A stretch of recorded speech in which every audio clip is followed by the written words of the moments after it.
Dur biraz daha çekeyim. 2011'den beri bizim bölgede patates üretimine başlandı çiftçiler olarak. Sabahleyin işçiler saat 2.30'da tarlaya giriyorlar. Başlıyorlar işte toplamaya işçiler.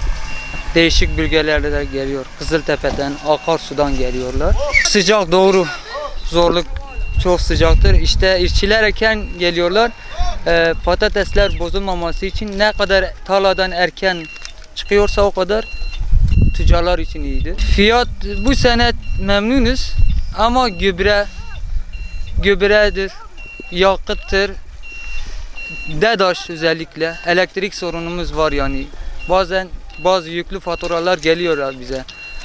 Faturalar mesela hakkında konuşursak çok yüksek geliyor mesela. Desteklenme hiç az bir destekleme mesela. Dönüm başı belki 20 lira falandır. Öyle bir şey değil. 12 sene oluyor. Bize bakan yok. Yani ekliyoruz, zarar ediyoruz. Zarar etmenizin sebebi Ya tohum iyi değil. Tohumdan zarar ediyoruz. İdare de verim az. Git para zaten etmiyordu.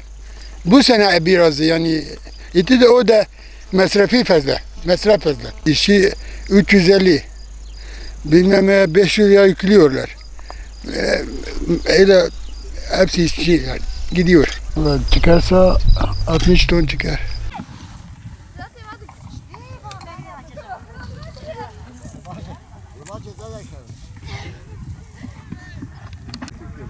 Nerede?